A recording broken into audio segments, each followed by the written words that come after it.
இன்றைக்கி ஆணாக இருந்தாலும் சரி பெண்ணாக இருந்தாலும் சரி பார்த்த மாத்திரத்தில் வந்து ஃபஸ்ட்டு லவ்வில் அஃபெக்ட் ஆகிட்டு நிறைய பேர் சிக்கி தவிச்சு அதுக்கடுத்து வரக்கூடிய சிக்கல்களை நம்ம நிறைய பேர் பார்க்குறோம். சரியா? இன்றைக்கி நம்ம வீடியோவில் பார்க்க போகிற விஷயம் என்னென்னா, காதல் வந்தால் சொல்லி அனுப்பு, உயிரோடு இருந்தால் வருகிறேன். இது ஒன்று. இன்னொன்று, ரொம்ப ஸ்ட்ராங்காக ஸ்டெடியாக இருக்கக்கூடிய எம்பவர் உமன் பற்றி, அவளுடைய காதல்ங்கிறது ஒரு ரெவல்யூஷன் தான். சரிங்களா? அது என்ன ரெவல்யூஷன்? ரொட்டேஷன் தெரியும், ரெவல்யூஷன்னா என்ன? ஓகேவா? அப்போ அந்த ரெவல்யூஷன் ரொம்ப வேல்யூவானதுங்க. ஓகே, ஒரு லைஃப்பில் ஒரு பொண்ணு ஒரு பையனை சூஸ் பண்ணிட்டா.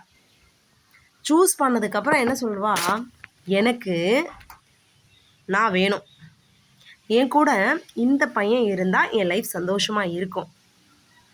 ஓகேவா? காதல் மட்டுமே வாழ்க்கை இல்லை, காதலுங்கிறது வாழ்க்கையில் ஒரு பாகம்னு வாழ்கிறவ தான் அந்த எம்பவர் உமன். இன்றைக்கி எத்தனை பொண்ணுங்க அப்படி இருக்காங்க? ரெண்டாவது குவாலிட்டி பாருங்கள், அன்பு இருக்கணும், ரெஸ்பெக்ட் இருக்கணும். ரெண்டில் ஒன்று இல்லைனா கூட நீ எனக்கு வேண்டாம் போயிடு, ஸ்ட்ராங்காக சொல்லிடுவான். இந்த ரெண்டுமே எனக்கு இதெல்லாம் பரவாயில்ல, நீங்கள் கூட இருன்னு சொன்னால் அவன் எம்பவர் உமன் கிடையாது. நீங்கள் எந்த மாதிரி பொண்ணுன்னு நீங்கள் யோசிங்க. மூணாவது ரெட் ஃப்ளாக், கார்பெட் மாதிரி விரிக்கிறாங்கல்ல. அதாவது அன்பை காட்டுறோம், மரியாதை கொடுக்குறோம், தப்புனா தப்புன்னு சொல்லணும், சரின்னா சரின்னு சொல்லணும். அது எவ்வளோ பெரிய அழகாக இருந்தாலும் சரி, என்ன பண்ணிடுவா, சே இதுக்கு ஒரு போலியா, அவன் வந்து இதனால தானே இந்த தப்பு பண்ணுறான், இந்த பொசசினால தான் இந்த கேரில் தானே இந்த தப்பு பண்ணுறான், அப்படிலாம் இல்லாமல் எல்லா விஷயத்துலையும் ஸ்ட்ராங் அண்ட் ஸ்டஃப்பாக சில விஷயங்களை ஹேண்டில் பண்ணுவான். சரியா? இன்னொன்று பார்த்தீங்கன்னா, ஒரு ஆண் வந்து உனக்காக தானே இத்தனை பேரை நான் கொலை பண்ணேன், ஏற்றுக்கிட்டா ஏற்றுப்பாங்களா? கிடையவே கிடையாது. ஏன் அப்படி சொல்கிறேன்னா, இன்றைக்கி ஒரு பொண்ணுக்காக ஒரு பையன் கொலை செய்கிறான்னா அவன் கொலைபாதகன் தானே. எனக்காக கொலை பண்ணிட்டு வந்தால் நீ நல்ல உண்மையான கணவன் சொல்கிறவ ஒரு நல்ல பொண்ணாக இருக்க முடியுமா? முதல்ல வாழ்க்கையில் ஒருத்தர் அழிக்கக்கூடியவன், அழின்னு சொல்லி ஒரு குடும்பத்தை காட்டக்கூடிய ஒரு பெண்ணாக இருக்க முடியுமா? கிடையாது. இல்லை, ஒருத்தருக்காக ஒருத்தர் வாழக்கூடிய அந்த அன்பு தான் உண்மையான அன்பு. அழிக்கக்கூடிய அன்பு கிடையவே கிடையாது. காதல்னா ஒரு அன்பு, அந்த அன்பு வந்து ஒருத்தரை வாழ வைக்கணும், அழிக்கக்கூடாது. ஆனால் நல்லவங்க கஷ்டப்படும் போது பார்த்துருக்கீங்களா? உண்மையான காதல் என்ன பண்ணும், பணம் காசு எதையுமே பெருசாக பார்க்காது, தன் வாழ்க்கையில் தான் மட்டுமே பெருசுன்னு நினைக்கும். அந்த மன வழியில் தன்னை சார்ந்து நான் நினைக்கிறேன். இன்றைக்கி கூட நான் சொல்லுவேன் கடவுள்கிட்ட, எனக்கு பெரிய கிஃப்ட்டு யார், எனக்கு கொடுக்கக்கூடிய பெரிய கிஃப்ட்டு யார், நீங்கள் யாரை தேர்வு செய்கிறவங்களோ அது வந்து எனக்கு ஒரு மன வாழ்க்கையை அமையணும், தப்பு செய்யக்கூடாதுன்னு இன்றைக்கி வரைக்கும் நினைக்கிறேன். அப்போ எனக்காக ஒரு கொலையே பண்ணுதே, அப்போ அதை ஏற்றுக்கலாமா ஏற்றுக்கக்கூடாதா? அப்போ தான் நான் யோசிக்கிறேன், உங்கள் லைஃப்பை அப்லிஃப்ட் பண்ணும். சரியா? எனக்கு வந்து உன்னை எதுவுமே வந்து ஸ்ட்ராங்காக உன்னை வலுப்படுத்தவே இல்லை, உன் வாழ்க்கையை உயர்த்தவே முடியாத ஒரு உறவாக இருந்ததுன்னா அது வேண்டாம் தானே. காதல்ங்கிறது ஒரு சிறகு மாதிரி, அதை முறிக்கக்கூடாது, பறக்கிறதுக்கு ஹெல்ப் பண்ணும்.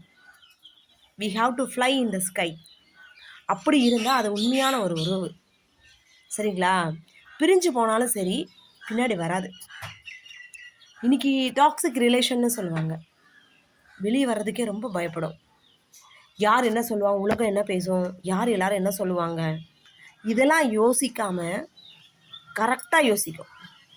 எப்படி சொல்லும், அதாவது மனசு உடஞ்சி போச்சுன்னா, நான் எல்லாத்தையும் இழந்துட்டேன், இனிமேல் எனக்கு யாரும் வேண்டாம். ஆனால் இது வந்து ரொம்ப ஸ்ட்ராங்காக சொல்லும், எனக்கு இதுதான் தேவை, இதுதான் வேணும். ஒருத்தர் நல்லவராக இருக்கார், நல்லது செய்கிறாங்க, ஆனால் இவங்க தான் கெட்டவன், இதுக்காக தான் இவனுக்கு இந்த பனிஷ்மெண்ட் கொடுத்தேன்னு ஒருத்தன் பனிஷ் பண்ணுறான், தன் விரும்பிய ஒரு பெண்ணை விட்டு கொடுக்காமல் இருக்கிறதுக்கு. அதுவும் உண்மையான ஒரு காதல் தானே. ஆனால் எம்பவனுக்கு அது தெரியுமா தெரியாதா? நல்லா யோசிச்சுக்கோங்க. அன்பை கொடுக்கறதுல போல்டாக இருப்பான் அந்த பொண்ணு, ஃபயர் மாதிரி, எதுலேயும் வெட்கப்பட மாட்டாங்க, நேசிக்கிறத சொல்ல பயப்பட மாட்டாங்க, ஆனால் அதே நேரத்தில் இல்லைன்னு சொல்லவும் மாட்டாங்க. அந்த போல்ட்னஸ் அந்த பொண்ணுக்கிட்ட இருக்கும். உங்களுக்கு இவ்வளோதான் பவுண்ட்ரிஸ், இதை தாண்டி நீங்கள் வரவே கூடாது, அந்த லிமிட்டேஷன்ஸோடு வாழக்கூடிய ஒரு பொண்ணும் இருப்பாள். சரிங்களா? நான் இன்றைக்கி தான் காலையில் சொன்னேன், இந்த எதிர்மறை எண்ணங்கள், இந்த கிரகச்சாரம் இதெல்லாம். அப்போ நான் வந்து என்ன பண்ணேன், நேராக போய் நின்னேன் சூரிய பகவான்கிட்ட. பகவானே, இது யார் இந்த எதிர்மறை சக்தி? ஏதோ ஒன்று நம்மளை வந்து தடுக்குது. அந்த எதிர்மறை சக்தியை பிரேக் அவுட் பண்ணும். இப்போ நம்மளுக்குள்ளே கூட நிறைய விஷயங்கள் இப்படி தான். லைஃப்பில் எது ரைட்டு, எது ஜெயம், எது ஜெயமற்றது. சரிங்களா? சக்ஸஸ் ஆகிட்டோமா லைஃப்பில், காதலில் ஜெயம் ஆகிடுச்சு. கிடைக்காட்டியும் நான் ஜெயமாக தான் இருப்பேன்னு வாழ்கிறா பாருங்க, அவள் தான் எம்பவர்டு உமன். ஸோ லவ்ங்கிறது என்ன செய்யணும், டபுள் சைடு. அது வந்து அந்த 2 பக்கமும், கணவன் மனைவியாக இருந்தால் அங்கேயும் லவ் தான், அம்மா அப்பாவாக இருந்தால் அங்கேயும் லவ் தான், அண்ணன் தங்கச்சி உறவாக இருந்தால் அங்கேயும் லவ் தான். லவ்ங்கிறது ஒன்லி ஃபார் 2 பீப்புள்ஸ் தான். சொல்லுங்கள். ரெஸ்பெக்ட், மரியாதை. கணவன் மனைவியை அன்பு செய்கிறதுல, மனைவி கணவன் அன்பு செய்கிறதுல அது ஒரு அன்பு.